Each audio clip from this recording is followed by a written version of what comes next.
At the start of this year's WNBA season, it was announced that Caitlin Clark signed a massive endorsement deal with Nike. This deal was for 8 years, $28 million with a signature sneaker included. Nike struck absolute gold when they signed Caitlin Clark to an 8-year, $28 million endorsement deal. So why in the world are they ignoring her? We have not seen any commercials, we have not seen any ads, we have not seen any Caitlin Clark merchandise, and we for sure as hell have not seen any Caitlin Clark signature shoes. Caitlin seemed to be a perfect fit for the brand, $28 million at the time, while some people, including myself, were saying that this might be a little bit too low. Did you know that before Caitlin Clark's $6 million Adidas deal, Nike had her signed for 8 years at $28 million? Sounds great, right? Wrong. They didn't do a thing with her. No ads, no commercials, nothing. Now Adidas has scooped her up and Nike's left wondering what could have been. Do you recall that we mentioned Nike messed up? Fortunately, Adidas was there to seize the opportunity. The really exciting part though is that they did more than just catch it. They made a killing off of it. When will we finish talking? To put it mildly, it will cause your jaw to drop. Adidas spotted a chance and jumped on it while Nike was busy being hesitant. They wasted no time in recognizing Caitlin Clark's extraordinary talent. What was the outcome? A shocking $6 million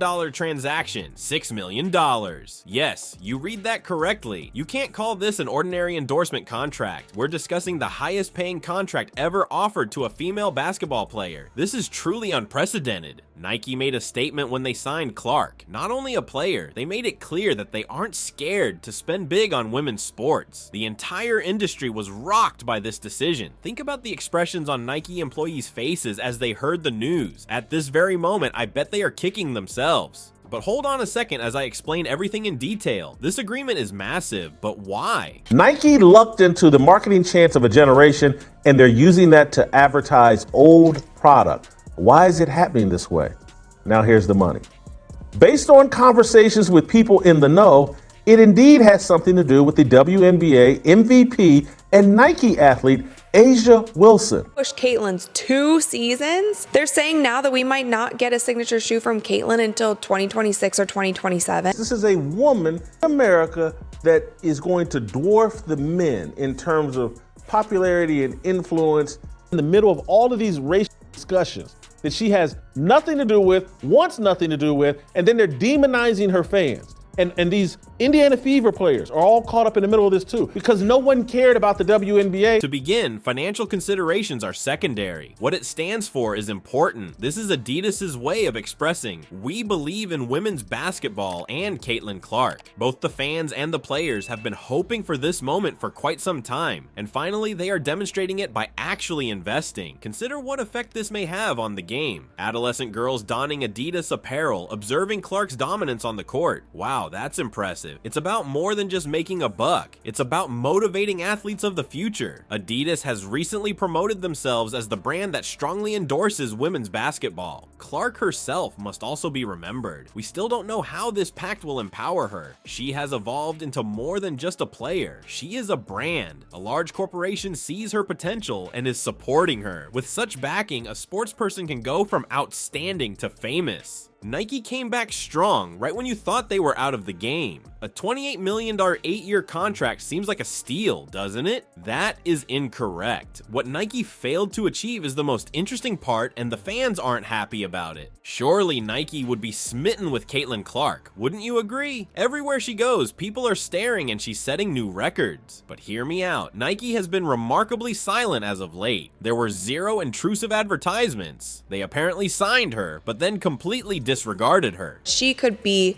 the face of the women's line on the Steph Curry side because her and Steph's game is so similar. It seemed to be like a fantastic deal. Under Armour offered her 4 years for $16 million, which by a year-by-year basis, she would actually be making more per year if she had signed with Under Armour. I believe that Caitlin Clark, if they would have released a signature shoe for her this season, they would have made a killing. Craziest momentum that we have ever seen with any athlete in the history of ever. For her to be, and should have been, the unanimous Rookie of the Year. And it wasn't just one triple-double. She had 2 on the season. And this is why we would love for the WNBA to make voting. Let's dissect it. What happened when Nike gave Clark this massive deal? Little insects. Admirers began to take note. Someone posted, "Where's Caitlyn?" on one of their social media platforms. Everyone is asking why Nike isn't making a huge deal out of their new superstar. Hold just a second, things are about to become even worse. Clark's signature shoe won't be available from Nike until 2026. Until 2026. In terms of sports, that is a very long way off. Enthusiasts are really angry. They claim that Clark is being ignored by Nike in favor of Aja Wilson and other celebrities. Do you know what people are talking about? This despite the fact that Clark was named Rookie of the Year, while Nike utterly ignored the news. When asked why Nike isn't cashing in on Clark's success, fans are left perplexed. But it's not all about the footwear. Respect is at the heart of the matter. Acknowledging skill when you observe it is the key. Nike has a reputation for being slow, and their fans aren't having any of it. Nike isn't going to sit back and take it anymore. John Dono, who is their CEO, appeared very aggressive. Innovation and athlete empowerment are the topics he is discussing. Is it, however, too little, too late? That is the question. Reflect about it. Adidas jumped in with that huge agreement for Clark, but Nike was sluggish to respond. What they're really selling is a platform, not simply money. As they put it, we believe in you, and we're going to show the world why. Beyond the 2 major athletic brands, there is a larger game at play here. Can you believe I'm not telling you this is solely about basketball shoes? It concerns the question of who and why are chosen to represent women's sports. The endorsement arrangement between Caitlin Clark and Adidas is causing quite a stir, and not only in the sports industry, everything is being discussed, not merely the number of points scored or endorsement deals. Their conversation revolves around gender, race, and the selection of a female basketball star to represent the sport. Let me get this straight, Clark's contract has really sprung a lot of surprises. Some are perplexed as to why she would receive a trademark shoe before more well-known black celebrities such as Aja Wilson. It has prompted serious inquiries into the ethics of sports marketing.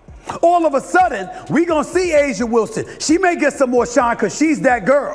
Diana Taurasi gonna get more shine because we know what she brings to the table. Ionescu, she's gonna get more shine. Others, black, white, everything in between. Has contract with Caitlin Clark. It's a 8-year contract. No shoes.